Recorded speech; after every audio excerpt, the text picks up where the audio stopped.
Ségolène Royal, sur Twitter, vous avez dit que le vote d'une motion de censure par les oppositions était logique. Honte à celui qui dénonce une collusion. Vous auriez voté, vous, une motion de censure déposée par le Rassemblement national, enfin le Front national à l'époque? Mais c'est justement parce que ça ne s'est pas fait dans ce sens-là, précisément. Vous voyez, donc c'est le Front national qui est venu voter une motion de censure. Mais ça s'est toujours fait, c'est un fonctionnement normal des institutions. Je ne vois pas pourquoi le débat politique devient aussi violent et les gens se lancent des anathèmes inutiles. Une motion de censure, c'est pour bloquer, c'est pas un projet politique, c'est pour bloquer de mauvaises décisions. Mais cette alliance, elle ne vous choque pas? Ce qui se profile, c'est quand même la mauvaise réforme des retraites. Donc l'électorat qui a voté, qui n'a pas voté pour la majorité actuellement aux responsabilités, attend de ses représentants aussi qu'elle arrête, qu'elle ait la capacité de dire stop à de mauvaises décisions. C'est ça l'enjeu aujourd'hui, et de dire oui à de bonnes décisions. Et comme il y a une majorité relative à l'Assemblée nationale, le gouvernement aurait tout intérêt, ce serait d'ailleurs une chance à saisir pour lui, de déployer des capacités de négociation et de reprendre des bonnes propositions qui, ne venant pas de lui, ont malgré tout été votées par une majorité à l'Assemblée nationale, comme la taxation des superdividendes. Pourquoi ça ne s'est pas fait? Donc, à partir du moment où les Français ont voté comme ils ont voté, c'est-à-dire ils n'ont donné qu'une majorité relative, mais c'est une chance peut-être pour que la démocratie soit un peu plus intelligente et qu'on puisse s'écouter les uns les autres pour prendre des décisions plus équilibrées. Donc c'est pas une alliance. C'est un vote identique pour une motion de censure. C'est pas pareil. Pour dire stop à ce qui est en train d'être fait, ça ne nous convient pas. Ceux qui font ce reproche sont ceux-là même qui ont voté pour des députés du Rassemblement national pour accéder au bureau de l'Assemblée nationale, pour présider l'Assemblée nationale. Ce qui ne se voit dans aucun parlement d'aucun pays européen. Aucun pays européen n'a tendu comme ça la main à l'extrême droite pour accéder à la présidence de l'Assemblée nationale. Donc c'est quand même un peu fort de voir ceux qui ont fait cela reprocher à la gauche, à la NUPES, qui n'a pas ni à accepter ni à refuser, c'est tout. Les députés sont libres de leur vote par rapport à une motion de censure. Frédérique Delpech, c'est tenable? Ce qui est intéressant, c'est de savoir pourquoi le Front national a voté cette motion de censure. Le Front national a voté cette motion de censure parce qu'ils se sont fait enguirlander par leurs électeurs. Quand ils sont revenus dans leur circonscription, après avoir refusé de voter pour la hausse du SMIC, d'avoir refusé de voter l'imposition des super-bénéfices, d'avoir refusé de voter toutes les mesures sociales, d'avoir refusé de voter l'indexation des salaires. Donc le Front national a refusé de voter toutes les mesures sociales. Et quand ils sont revenus dans leur circonscription, les gens n'ont rien compris. C'est pas pour ça qu'ils les ont envoyés à l'Assemblée nationale. Donc c'est pour ça que le Front national s'est refait une santé, si j'ose dire, en votant la motion de la NUPES. C'est ça qui s'est passé. Parce qu'aujourd'hui, que disent les gens? C'est très simple. Les gens, ils ont peur de l'inflation. Ils voient que les salaires n'ont pas été indexés. Alors ils sont indexés en Belgique, pourquoi pas en France? Ils voient que ce gouvernement a supprimé l'indexation des retraites et en plus fait peur avec les retraites en menaçant de diminuer encore les retraites, parce que la réforme des retraites, si on allonge les durées de cotisation, ça revient à baisser le niveau des retraites, alors même qu'il y a une inflation.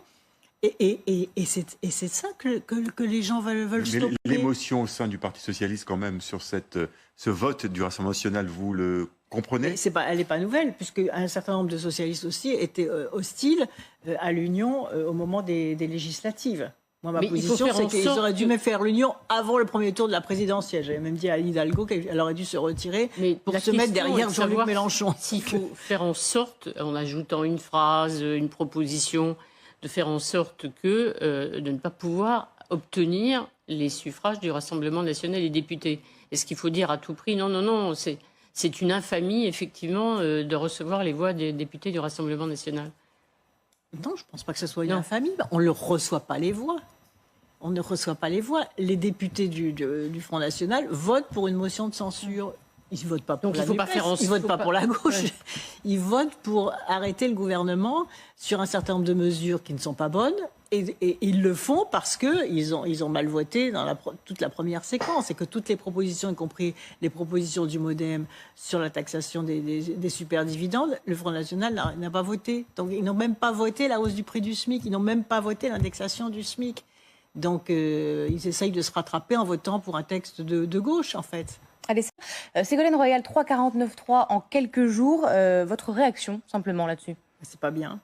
Pourquoi? C'est pas démocratique. C'est un outil démocratique qui est inscrit dans la Constitution. C'est pas pour ça que ça a été fait, le 49.3. 49.3. Et en plus, il semblerait que ça ne soit pas terminé. C'est-à-dire il paraît qu'il va y avoir une quinzaine de 49.3. Mais c'est ridicule. Et puis songez à l'image que donne la France, même sur la scène européenne et sur la scène internationale. Il n'y a plus que ça pour gouverner, au lieu de se demander mais pourquoi est-ce que le Parlement est opposé à un certain nombre de décisions. Ben, regardons-les. C'est comme tout à l'heure à Sainte-Soline. Mais attendez, arrêtons-nous et regardons pourquoi les parlementaires ne sont pas d'accord avec un certain nombre de décisions. Le 49.3 il peut être utilisé quand il y a obstruction à l'Assemblée nationale. C'est quoi l'obstruction? C'est quand un groupe parlementaire dépose, par exemple, 50 000 amendements pour empêcher la discussion. Là, c'est pas ce qui a été fait. Il y a eu un travail considérable qui a été fait par les parlementaires, par les députés, pour faire des propositions. Certaines ont été votées. Et un gouvernement qui devrait se dire, attention, à l'élection présidentielle, on n'a eu que 12% de vote des inscrits, et que 12% des Français qui ont inscrit, qui ont voté, ou 12 ou 18% qui ont voté pour Emmanuel Macron, en tout cas moins de 20%. Donc on a la responsabilité de rassembler le pays et d'écouter les forces politiques à l'Assemblée nationale. Mais vous admettez que les gouvernements socialistes ont largement utilisé le 49.3. Il y en a eu 6 sous Manuel Valls, 28 je crois sous Michel Rocard. Donc c'est une mauvaise arme pour Emmanuel Macron, mais une bonne arme pour les socialistes. Ça n'a pas été fait dans le cadre d'un débat budgétaire de façon comme ça répétitive sur chaque chapitre d'un texte de loi. Ça n'a pas été fait dans ces conditions-là. Et par ailleurs, quand Manuel Valls a utilisé le 43, moi j'y étais opposée. J'ai trouvé ça scandaleux par rapport à la loi travail. D'ailleurs, ça s'est mal terminé. Et donc, il y a une question d'écoute. C'est un outil, certes, constitutionnel, mais il y a un contexte politique. Vous savez, la politique, c'est aussi un contexte. C'est de sentir les équilibres des forces politiques et c'est d'avoir l'intelligence de se dire on va co-construire quelque chose, on va retenir un certain nombre de propositions qui ne venaient pas du gouvernement mais qui venaient des oppositions pour essayer de construire quelque chose. En tout cas, moi, quand j'ai eu des lois à faire voter, j'ai toujours eu cette attention d'essayer de co-construire quelque chose qui pouvait rassembler au lieu de diviser. Pour le gouvernement, pour avancer, il n'y a pas d'autre solution. Les gens veulent stopper, non, parce que je pense que s'il avait retenu un certain nombre d'amendements... Vous pensez que la NUP les Insoumis auraient voté, les écolos auraient voté? Non, mais ils n'auraient peut-être pas déposé une motion de censure systématique. Mais il aurait quand quand même le gouvernement ne retient même pas la proposition qui a été faite, qui a été votée d'ailleurs, d'aider les familles de faire des crédits d'impôt pour les personnes qui sont en EHPAD, pour que les familles puissent payer correctement l'accueil des personnes handicapées.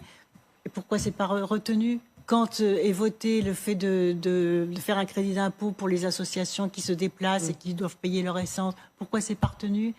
Quand le MoDem propose un amendement sur la taxation des superdividendes, pourquoi c'est pas retenu? Donc, vous voyez, les Français ont soif de justice. Ils voient d'un côté des profiteurs de guerre qui s'enrichissent, ils voient d'un côté les bénéfices extravagants des filières de production des énergies fossiles, et on a vu les dégâts des énergies fossiles. Ils voient les banques qui relèvent leurs taux et qui n'ont jamais fait autant de bénéfices qu'aujourd'hui. Ils voient tout cela. Ils voient les super dividendes qui sont versés.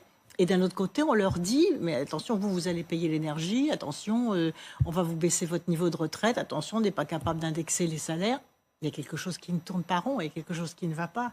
Et la colère sociale, elle va venir si ça n'est pas davantage équitable dans la répartition des efforts. Alors regardons ce que dit Elisabeth Borne ce matin. C'était